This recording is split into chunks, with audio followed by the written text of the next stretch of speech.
Welcome back. It's now time for your lunchtime sports. Cricket is where we begin. Led by a century from captain Robman Powell, the Jamaica Scorpions defeated the Guyana Harpy Eagles by 3 wickets in the second semi-final of the Cricket West Indies Super 50 Cup at the Sir Vivian Richards Stadium in Antigua on Thursday evening.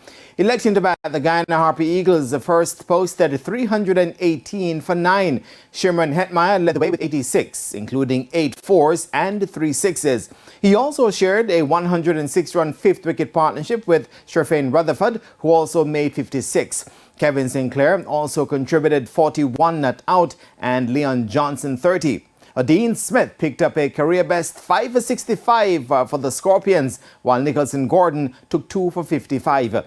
Now chasing 319 for victory, the Scorpions replied with 322 for 7 off 48.1 overs.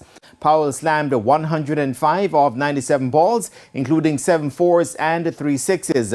He also shared a 103-run fourth wicket partnership with Alwyn Williams, who had made 45. Brandon King also contributed 64, while Andre McCarthy added 22 and Smith 19. The Scorpions will now meet the Trinidad and Tobago Red Force in Saturday's final, which will also be held at the Sir Vivian Richards Stadium in Antigua. The match bowls off at 1 p.m. Jamaica time. Some football news now. Portmore United came from behind to hold Arnett Gardens to a 1-1 draw in the Jamaica Premier League at the Stadium East Field on Thursday. After a stalemate in the first half, Arnett took the lead through Damari Deacon 6 minutes into the second half. But the celebrations were short-lived as 6 minutes later, Portmore struck back, Tevin Scott getting the goal that ensured they left with a point.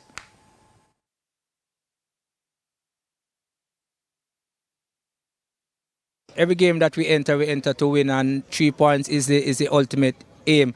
But in terms of how we are playing and where our progress is in terms of our preparation, I think those 3 games have a lot of positives in them, and ones that we will definitely work on so that we can build a good foundation for our push longer the season goes on. Second half, I think we came out good, we came out strong, we get the goal. And then we kind of let them score or let them get back in the game by them scoring the 1-1. After that, we had some difficulties taking care of the game again. So it was definitely a flipping point when Portmore got that 1-1. And it was a similar result between Mount Pleasant FC and the title holders Harbourview. The game was only 8 minutes old when Sule Makala gave Mount Pleasant the lead. But 16 minutes later, from time rather, the Stars of the East found the equalizer through substitute Colorado Murray. Harbourview have now won 2 and drawn 1 from their 3 games, while Mount Pleasant have a win and a draw from 2 matches.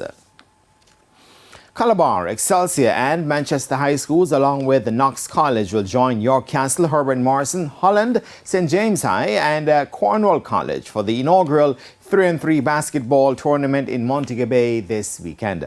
Calabar and Excelsior are the qualifiers from the Southern Conference, while Manchester and Knox came out on top in the Central Conference. Players will vie for the Tourism Enhancement Fund trophy and bragging rights. The competition is part of the 4th Jamaica Classic weekend, which goes from this Friday through to Sunday at the Montego Bay Convention Center. Coordinator of the competition, Carol Beckford, spoke about the significance of tournaments like these.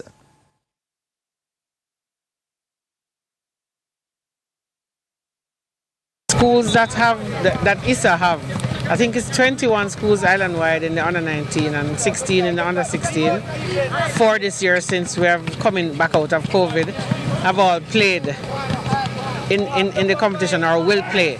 And so we are excited, and we have 4 more years after this, and we think it will grow tremendously thereafter. Ricardo Hales, who deals with the Central Conference, says he's excited that rural area teams are involved in this year's edition. The opportunities from this competition is quite great, because as we have FIBA competitions where we have under 17 competitions rural, under 19 competitions rural, under 21, we also have rural competitions for 3-on-3 at all age levels. The competition tips off this afternoon at 1. Before that, over 150 boys and girls under 13 years old will participate in a skills clinic conducted by overseas coaches. And guess what? That's where we leave the courts for now. And I am Jermaine Brown. Shane, back to you. Thanks, Jermaine. And that's the Midday News. I'm Shane Masters. Join us at 7 for Primetime News. On behalf of the news, sports and production teams, have a good afternoon.